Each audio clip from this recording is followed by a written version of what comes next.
पुण्यार्जक हैं। विद्या अरह गुरु भक्त परिवार श्री भागचंद, श्रीमती पुष्पा देवी, अंशु राजा निशा, जिनेन्द्र रूबी, ओजस्वी, तनुश्री, खुशी, परिजन एवं समस्त बाकलीवाल परिवार, सावरिया मालपुरा वाले प्रवासी जयपुर, श्रीमती रेखा, रमेश चंद, सैंकी दिव्या, रोहित, श्वेता, राहुल, रेशु एवं दर्श, दृश्या, ऋत्विक, सात्विक, सारवी, समस्त भारिल्य परिवार, अमरूद वाले, वर्षा गार्मेंट्स परिवार, गुना मध्य प्रदेश, श्रीमान वैद्य ज्ञानचंद जी, रूपा देवी, आशीष, शिल्पा, अमित, रविता, अभिषेक, अर्पणा, गितेश, रक्षित, कथांसी, लाभांशी, देवांशी, जीवांशी, देवडिया परिवार, दलपतपुर वाले, निवासी केकड़ी, अजमेर, राजस्थान। बोलिए पंच परमेष्टि भगवान की, भगवान महावीर स्वामी की, अहिंसा परमो धर्म की, परम पूज्य आचार्य गुरुवर श्री विद्यासागर जी महाराज की, परम पूज्य आचार्य श्री समय सागर जी महाराज की, परम पूज्य सुंदर सागर जी महाराज की। चौका कौन लगाएगा? और बुंदेलखंड में पूछते हैं कि आहार आज किसके घर पर हुआ। ये बहुत बड़ा अंतर आज की समाज में देखे जा रहा है, देखने में आ रहा है। मैं आप लोगों से इतना ही कहूंगा कि पात्र दान धर्म है, व्यवस्था नहीं। फिर से सुन लो, गांठ बांध लो। पात्र दान धर्म है, व्यवस्था नहीं है। तो व्यवस्था में नहीं बदलना। अपने जीवन को धन्य करने का एक बहुत बड़ा अवसर तुम्हारे जीवन में आता है, जो अपने जीवन को कृतार्थ कर सकते हैं। इस अवसर पर, इस पर हमें ध्यान देने की जरूरत है।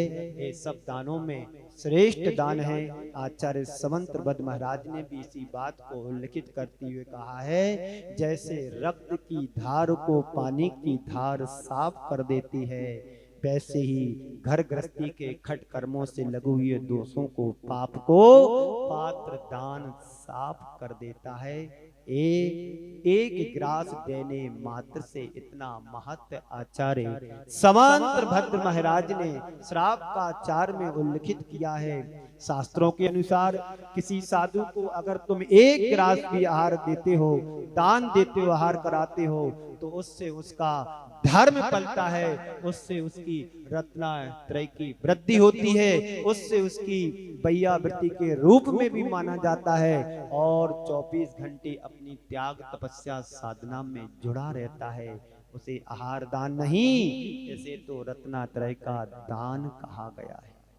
और इसके प्रति सभी का दायित्व बोध होना चाहिए। मैं देखता हूँ लोग पैसे का दान तो बहुत बढ़ चढ़ करके कर देते हैं, लेकिन विधि पूर्वक आहार दान देने के लिए लोग पीछे हट जाते हैं। ये श्रावकों की एक बहुत बड़ी कमजोरी है। ये कमजोरी हमारी समाज से दूर होना चाहिए। इसमें परिवर्तन आना चाहिए, बदलाव आना चाहिए। ये अक्षय तृतीया के दिन की बात है। और दूसरी है, पारमार्थिक क्षेत्र में भी उत्साह होना चाहिए। पात्र दान तो जब पात्र नगर में होता है तब आप कर पाओगे, और नगर में यदि साधु संत नहीं हैं तो इससे आप वंचित भी रह सकते हो। उसमें श्रम करना होता है, अपना द्रव्य लगाना पड़ता है, लेकिन इतने मात्र से जीवन धन्य नहीं होगा। और अपने द्वारा कमाए हुए धन का कुछ अंश, एक हिस्सा तुम्हारे लिए लगाना दान में चाहिए। बिना दान के जीवन कृतार्थ नहीं होता है। कहते हैं गृही दानेन शोभते, ग्रस्त की शोभा दान से होती है। ग्रस्त की शोभा दान में है। कुछ बातें मैं संक्षेप में करूंगा क्योंकि समय से मुझे आपको छोड़ना है। तो सबसे पहली बात है दान क्यों, दूसरी बात है दान कहां, तीसरी बात है दान कितना, और चौथी बात है दान कैसे करें। दान तो आप लोग देते हैं, पर क्यों देते हो? कभी आपने अपने मन में सोचा कि हम दान क्यों देते हैं? बहुत सारे लोग दान इसलिए करते हैं, देते हैं कि दान देने से हमारा धन बढ़ेगा, धन बढ़ता है। एक कंसेप्ट तो ये होता है आप लोगों का।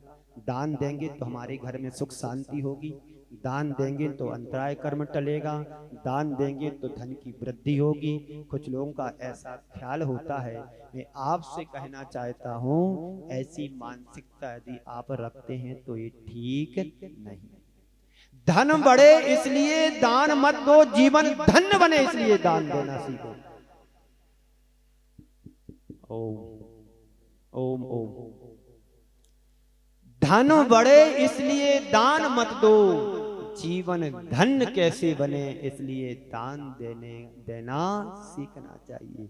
जीवन को धन्य बनाने के लिए दान दो, अपने धन को कृतार्थ करने के लिए दान दो। क्यों? धन आज तुम्हारे पास है, कल रहे ना रहे इसकी कोई गारंटी है? कोई भरोसा? बोलो। ऐसे शांत बैठे हो जैसे अब कुछ करना ही ना हो। हमारी बात समझ में आ रही है? महाराज अभी तो सब कुछ समझ में आ रहा है, लेकिन मंदिर के बाहर जाते ही सब खत्म। तुम जीवन पर्यंत कितना भी धन कर जोड़ोगे, एक दिन जोड़ा हुआ धन छोड़ करके तुम चले जाओगे। आज तक धन किसी के साथ नहीं गया है, बोलो तुम्हारे साथ क्या जाएगा? जाएगा क्या तुम्हारे साथ? प्राण निकल जाने पर धन यहीं पर पड़ा रहेगा। बंधुओं, जीवन भर पैसे इकट्ठा करने वाला जब मौत का क्षण आता है, सब कुछ यहीं पर छोड़ करके चला जाता है। कोरोना जैसी त्रासदी आप सबने सामने से देखी है। करोड़ों के मालिक पल में निपट गए, पैसा साथ में नहीं गया, उनके द्वारा जोड़ा गया पुण्य और पाप उनके साथ गया। आप लोग भी जीवन रहते धन को धन्य कर लो, जीवन तुम्हारा कृतार्थ हो जाएगा। आज की इस पावन तिथि में जो अपना लगाता है उसके जीवन धन्य हो जाता है, और जो जोड़ करके रखते हैं एक दिन उनका निधन होगा और तुम्हारा धन भी यही छूट जाएगा। संत कहते हैं जीवन का निधन हो उसके पहले अच्छे कार्यों में तुम अपने धन को लगा लो, तुम्हारा जीवन धन्य हो जाएगा। तुम क्या चाहते हो? जोड़ करके छोड़ने वालों में अपना नाम लिखाना चाहते हो, या जोड़ करके अच्छे कार्यों में लगा करके धन और जीवन को धन्य करना चाहते हो? तय आप लोगों को करना है। यदि नहीं कर सकते हैं तो एक दिन छोड़ करके तो तुम्हें जाना ही है।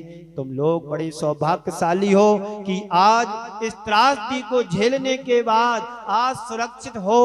जो चले गए उन्हें कोई बचा नहीं पाया। करोड़ों के मालिक, हजारों के मालिक चले गए, घर मिट गए, परिवार बिछुड़ गए, बिखर गए। आज उनके पास कुछ भी नहीं है, उनकी संपत्ति को भोगने वाला भी कोई नहीं बचा। आप लोग तो सौभाग्यशाली हो, जाने के बाद भी हम लोग बचे हुए हैं। तो अब अपने जीवन में सोचना है कि शेष जीवन को विशेष कैसे बनाना है,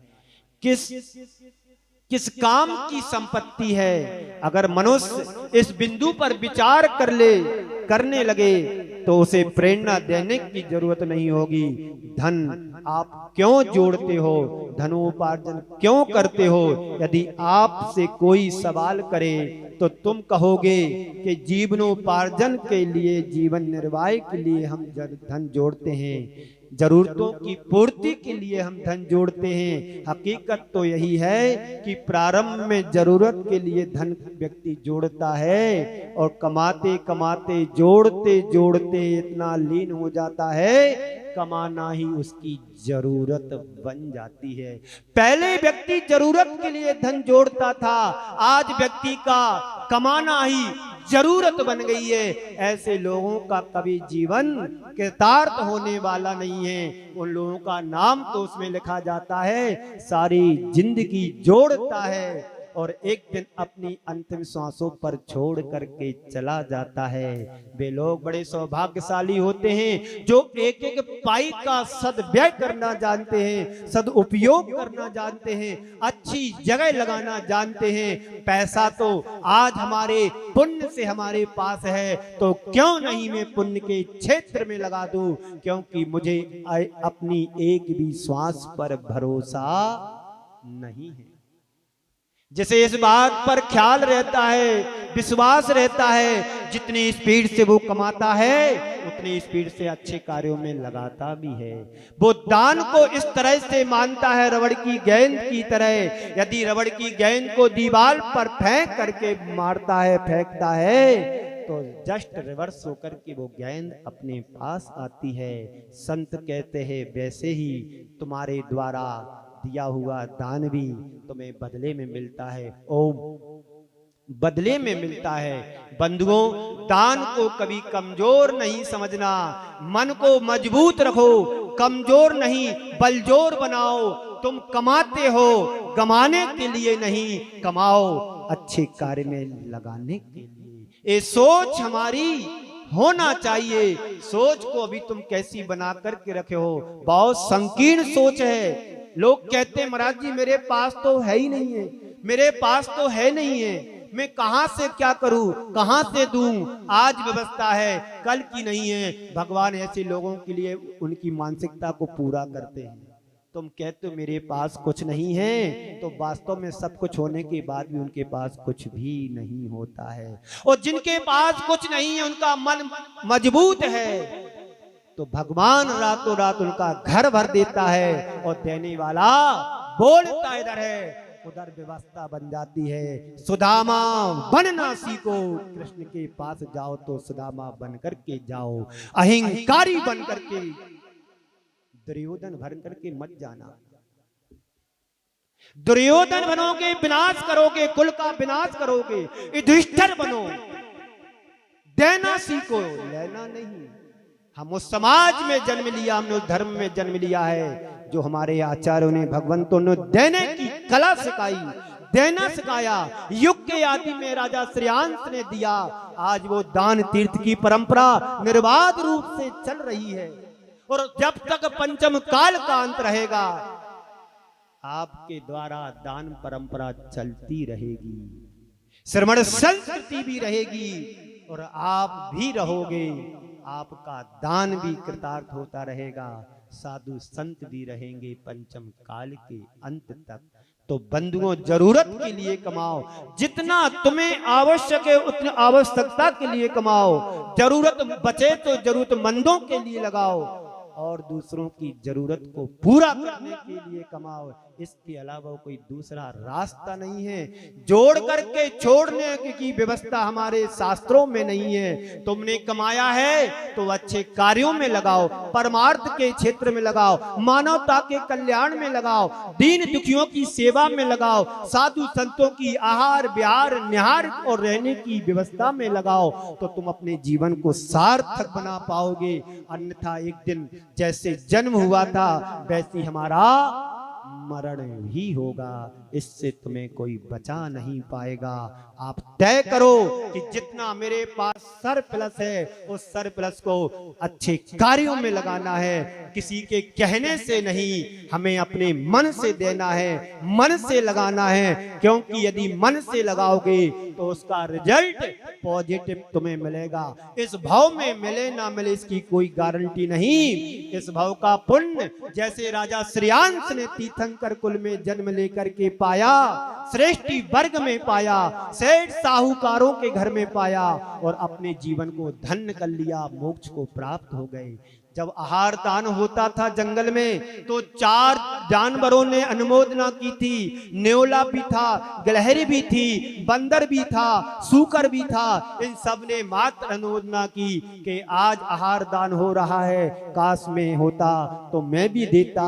धन्य है ये पर्याय, धन्य है ये जीवन तीर्थंकर भगवंतों का। इतनी अनुमोदना करने मात्र से सब देव के कुल में जन्म लिया और सब मोक्ष उसी भाव से गए। ये दान की अनुमोदना करने का भी फल है, और जिन्होंने साक्षात दिया वो तो मोक्ष गए ही हैं, और अनुमोदना करने वाले भी गए।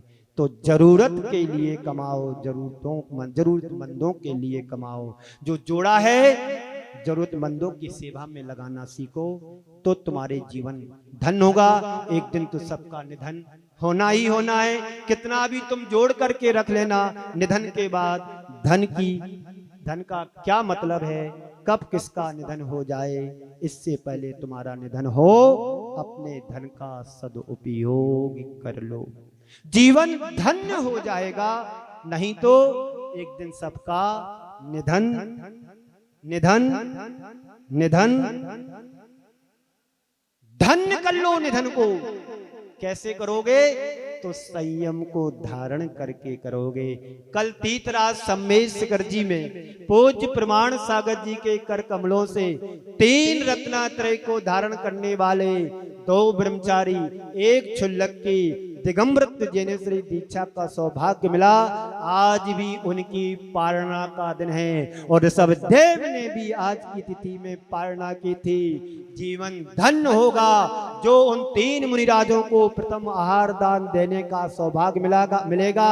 देखिएगा समाज के श्रेष्ठी वर्ग दानवीर भामा साहेबी आर के ग्रुप वाले अशोक जी पाटनी भी चौका वहां लगा रहे हैं और भी अनेक श्रेष्ठी जन आज शिखर जी में है। प्रमाण सागर जी के पास 2-3 दिन से वहां पर प्रवास उन लोगों का चल रहा है और आज सौभाग्य मिलेगा सभी महाराजों का। पंच परमेष्ठी के 5 मुनिराज हो चुके हैं, पहले से 2 थे और कल की तिथि में 3 बने। ऐसे 5 मुनिराज और शिखर जी में तो साधु संतों का मेला होता है तो अनेक साधु संत त्यागी वृत्ति वहां पर निवास करते हैं, तीर्थराज की वंदना करते हैं। तो सबको आज सौभाग्य मिलेगा। लोग दूर दूर जाते हैं जहां पर साधु संत होते हैं और अपना आज की तिथि में सौभाग्य पाते हैं कि 1 ग्रास देने का सौभाग्य मिले। तो दान देने में आसक्ति घटती है।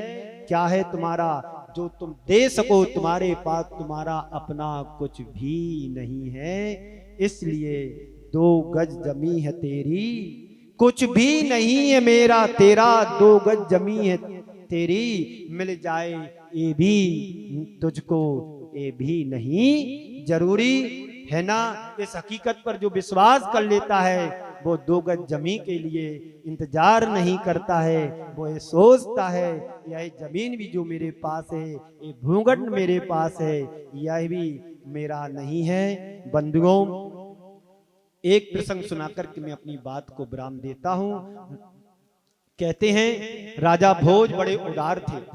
राजा भोज बड़े उदार थे, बहुत दानवीर थे, दान दिया करते थे। उनके दानवीरता के कारण मंत्रियों के अंदर एक भाव जागा कि हमारे राजा यदि दान के रूप में लुटाते रहेंगे तो एक दिन खजाना खत्म हो जाएगा। इस कार्यक्रम के पुण्यार्जक थे विद्या अरह गुरु भक्त परिवार, श्री भागचंद श्रीमती पुष्पा देवी, अंशु राजा निशा, जिनेंद्र रूबी, ओजस्वी तनुश्री, खुशी, परिजन एवं समस्त बाकलीवाल परिवार, सावरिया मालपुरा वाले प्रवासी जयपुर, श्रीमती रेखा रमेश चंद, सैंकी दिव्या, रोहित श्वेता, राहुल रीशु एवं दर्श, दृश्या, ऋत्विक, सात्विक, सारवी, समस्त भारिल्य परिवार, अमरूद वाले, वर्षा गार्मेंट्स परिवार, गुना मध्य प्रदेश, श्रीमान वैद्य ज्ञानचंद जी, रूपा देवी, आशीष, शिल्पा, अमित, रविता, अभिषेक, अर्पणा, गितेश, रक्षित, कथांसी, लाभांशी, देवांशी, जीवांशी, देवडिया परिवार, दलपतपुर वाले, निवासी केकड़ी, अजमेर, राजस्थान।